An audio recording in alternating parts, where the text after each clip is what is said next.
Siguro nagtataka kayo bakit dalawang POVA Neo nandito sa aking table. Ang sagot ko sa inyo, one for you and one for me. Siguro na-intriga kayo kung paano nyo pwede mapanalunan isa sa POVA na hawak ko. Alam niyo ang sagot? Panoorin nyo ang full video para sa buong mechanics. Let's go!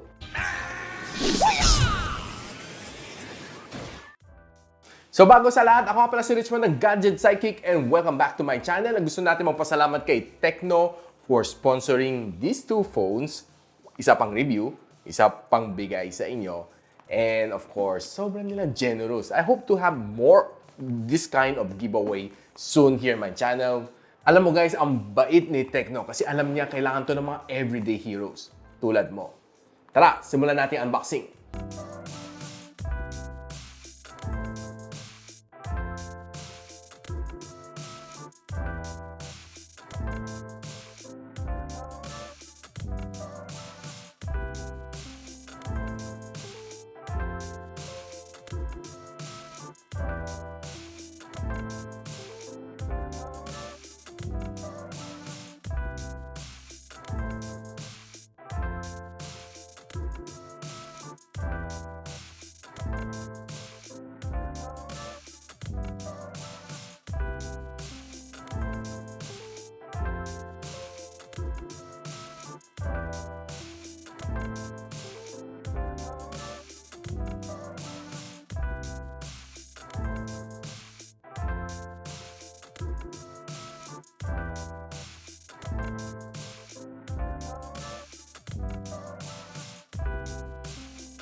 So guys, nakita na natin ang full unboxing nitong TECNO POVA Neo. And for me, ang laki ng phone nito, no? And I'm really surprised na, wow, para sa presyo niya, no? Ang ganda.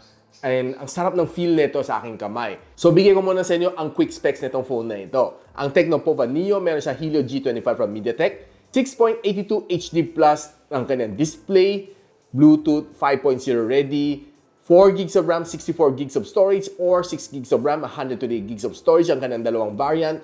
And ito, 6,000 mAh of kanyang battery with 18 watts of fast charging. And of course, ang kanyang camera is a 13MP rear shooter and 8MP front-facing camera. One of the first thing na napansin ko dito sa phone na ito is malaki siya. I like phones na malaki ang screen. 6.82 definitely is a big screen. It's as good as a phablet, yet ang kanyang mga bezel is not that thick, except yung baba. Ang TECNO POVA Neo, meron siyang processor na MediaTek Helio G25. I know na ito is more of mga entry-level na chip, and nakascore pa naman siya kahit papano ng 105,000 points dito sa AnTuTu na benchmarking. Now guys, gusto ko naman i-share sa inyo ang aking experience using this phone. Itong TECNO POVA Neo, for me, is a very nice entry-level na smartphone. It has all the things that I want in a smartphone. Very long battery life dahil 6,000 mAh ang kanyang battery. And best of all, hindi siya sobrang bigat. There are other phones na pag 6,000 mAh ang kanyang battery size, parang medyo mabigat. Ito, well, for me, malaki na kanyang screen, then malaki pa kanyang battery. It is not chunky and not heavy. That's something great to be proud of dito sa TECNO POVA Neo. Now, to start everything, syempre, kailangan natin i-charge ang ating phone at the start of the day or probably at the end of the day. Natira sa akin 17%. Chinarge ko to using ang kanyang default cable and default charger. 18 watts ang kanyang fast charger. And the result is roughly, kulang-kulang 3 hours ang kailangan mo para mapuno atong battery niya. Dahil malaki siya. 6,000 mAh of battery. It's no joke. And siyempre, gusto ko pakita sa inyo, gusto ko share sa inyo ang aking full experience using this phone, kung gaano katagal and gaano kakunat. Makunat po ba ito? So to kick things off, itong phone na ito started with 100% of battery at the start of the day. Roughly mga 7 in the morning. Pag on ko ng phone, it's 100%. pag on ko, nag-check ako ng mga social media, chinek ko lang kung meron ng mga messages na kailangan kong i-replyan. Then, of course, I took my coffee and head off to work. Siyempre, habang nasa daan, I do pick up some calls using my Bluetooth headphones. And, of course, it's mga official na calls during the day. So, I was able to arrive at office ng mga around mga 8:15 in the morning, and I still have roughly mga 97% of battery. So, that's for the morning. So, as I move along throughout the day, ang ginawa ko, nakapag-Zoom meeting ako, and of course, nakapag mga phone calls, Viber chat, Messenger chat, then there's a little bit of listening to music during lunch break, and after lunch break, pagpatak ng alauna, meron pa ako roughly mga 85% battery left sa aking phone. And of course, after lunch, kailangan ko na mag-head out sa labas, going out to the field to do some field works na kinakailangan sa aking trabaho. So, I am loaded with 85% of battery after lunch. So, lumabas ako, I have to make more calls. More of them are, of course, using data na. Nung nasa office ako, naka-Wi-Fi. Nung sa labas ako, naka-data ako. Using 4G ni Globe and Smart. So, SIM 1 ko si Globe, SIM 2 ko si Smart. And therefore, syempre, it depends din, no? Kasi there are times na medyo mahinang signal. So, medyo kumakain ng a little bit more battery kasi naka-mobile data tayo. So, pagpatak ng 3 o'clock, after doing some chores, doing some video calls, then having some phone calls. And of course, habang nag-drive, we're playing some music using these phones on loudspeaker mode. Then, pagdating na 3 o'clock, roughly, marami pang battery na iwan sa akin. Mga nasa 78% pa. So, I was able to play some games, Call of Duty Mobile and Asphalt 9. Of course, during aking break time ng 3 o'clock, up to roughly mga 3:20 in the afternoon. So, naglaro tayo for 20 minutes. And natira sa atin, 70%. And so, as we go along further, outdoors, syempre, tuloy lang naman ang daily task, doing all of those. Syempre, mag-check tayo ng social media along the day. Then, of course, doing more calls, more phone calls. Of course, most of them are Viber calls. Syempre, mostly naman sa atin, medyo connected na sa internet. So, Viber calls and Messenger calls is more common as compared sa mga regular na phone calls. Well, meron pa ba ng regular phone calls? Well, meron, pero medyo madalang na. So, as I hit home around mga 5 o'clock, then, of course, taking my bath, then watching some videos here on my phone. Pagdating na mga 6 o'clock, meron pa ako roughly 60% ng battery or mga nasa 59%. Tansya ko lang it depends, it varies from day to day. But on that specific day, nasa around 60% pa naman. And of course, during the evening, kailangan natin tingnan mga Facebook pages natin, mag-reply sa mga message, kailangan natin mag-check ng ating mga Twitter, ng ating mga Instagram. Then, of course, my personal pages, kailangan ko rin tingnan ng mag-reply sa mga aking mga friends, tumang gumawa ng mga calls, take some photos. At the end of the day, guys, pagdating ng mga 8 o'clock in the evening, meron pa akong roughly 49% ng battery. Tingnan nyo gaano kakunat tong TECNO POVA NEO. And of course, that leads us to our giveaway dito sa channel natin. Thanks to TECNO for sponsoring one of these phones. And here's the nice catch. Lalagyan ko ng dedication dito sa phone na ito, sa box syempre. For the everyday hero in you, the winner. And of course, kasama ang aking autograph. How about that? And here are the official hashtag. Keep the power and carry on. Hashtag POVA NEO Power All Day. Yun ang dalawang official hashtag na kailangan natin sa ating sagot. And here's the question. Ilang oras tingin mo tatagal ang phone mo when you're using the TECNO POVA NEO until malobat? There's no right and wrong answer. Basta using the correct hashtag and of course, the correct phrase, my TECNO POVA NEO can last me for X number of hours. Of course, including the 2 official hashtags. Of course, don't forget to check it sa description box para makita nyo ang tamang hashtag. Siyempre, I have my own answer dito sa gaano katagal si POVA NEO sa akin, no? And surprisingly, it's very long. Knowing na ang battery nito is malaki, though medyo matagal nga lang mag-charge. But, ang battery life niya, screen on time na is very long, guys. 20 hours and 35 minutes. Kaya niya itagal, no? Itong phone ni TECNO POVA NEO. Imagine 20 hours, kulang-kulang 21 hours. That's a lot of time.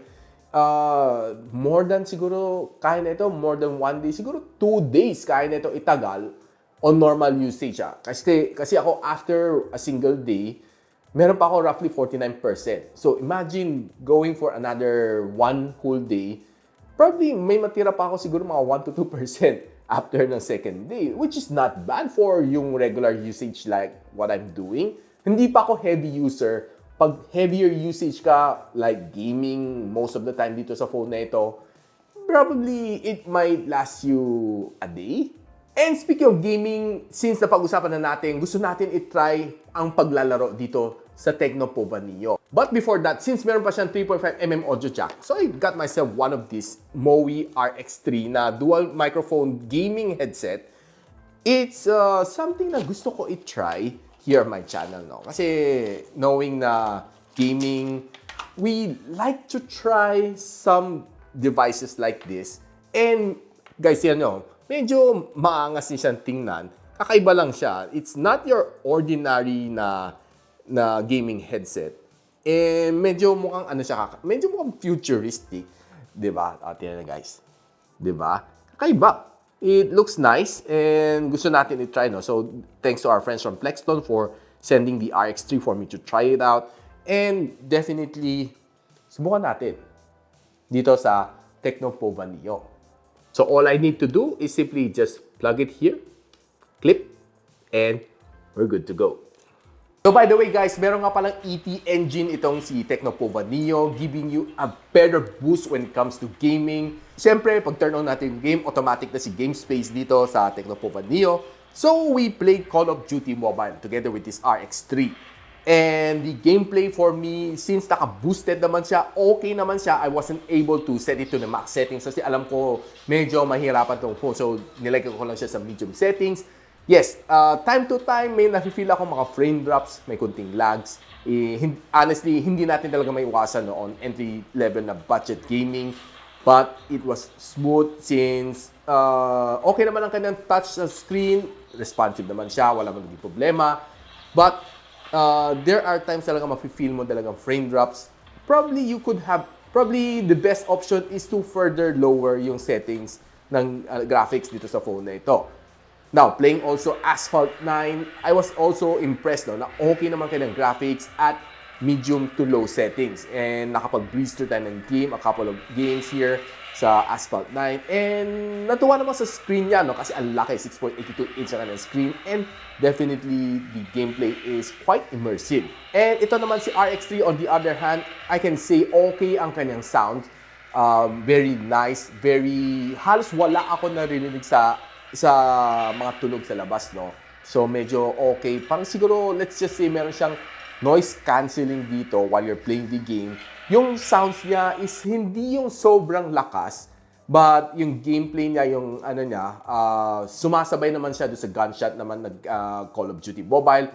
And tinry ko pakinggan, no? Yung mga footsteps, it's very evident naman. Naririnig ko ang mga footsteps ng mga kalabang ko, no, while playing the game here using the RX3. And I was really delighted na itong headphones na ito is quite comfy. Hindi siya yung tipong after mga 1 to 2 hours, medyo mga tinitenga. Hindi naman. Okay pa rin siya after 2 to 3 hours. And what's nice pa dito is naka-angle pa ang kanyang adapter. Another takeaway dito sa phone na ito is I love the display. Ang laki, 6.82 inch. It's probably one of the biggest na sa ganitong price point. Kung may ka ng display, ang sarap manood ng mga movies dito. Though level 3 lang ka ng wide-band security level, but yung panonood mo dito, ang laki ng screen, ang lawak, lalo sa pag-gameplay, okay na okay siya, panalo. And I like the way na pinaliit ni TECNO as much as possible ang kanyang teardrop notch dito sa phone na ito. And guys, hindi lang okay ang kanyang battery, hindi lang okay ang kanyang big screen, but for me, okay din ang kanyang camera. Tingnan mo ilang mga shots dito na nakuha ko sa phone na ito. I was really surprised na nakapagkuha ko ng some nice shots outdoors and indoors, be it sa rear and sa front camera. And sa mga budget phones at this price point, normally you don't get as much good shots as nakuha ko dito sa TECNO POVA NEO. And that's really a surprising factor na na-found out ko dito sa phone nito after 2 weeks. And siguro interested na kayo malaman kung magkano tong phone nito. Ang 464 nitong TECNO POVA NEO is priced at 5,999. And ang course, ang kanyang higher variant, 6128 is priced at 6,999. And of course guys, don't forget to check the links on the description box para sa TECNO Mobile Flagship Store sa Shopee and sa Lazada. Lalagay ko yung links below para makita niyo kung baka maubusan kayo guys. Kasi sobrang ganda, sobrang sulit itong TECNO POVA NEO na sinasabi ko sa inyo. And of course, don't forget to follow the rules and mechanics sa aking giveaway para manalo kayo. And of course, ida-draw natin siya after 1 week ng pag-post itong video na ito. Guys, kung meron kayong mga katanungan, pwede nyo ilagay sa comment section below. I'll try my best to answer those questions. And if you like this video, huwag nyo pakalimutan mag-like, subscribe, and click nyo na yung bell icon. Yes, click ting ting ting ting ting ting long ting long ting long para hindi nyo ma-miss sa mga future videos here sa aking channel. And so, ako nga pala si Richmond and you're watching Gadget Sidekick.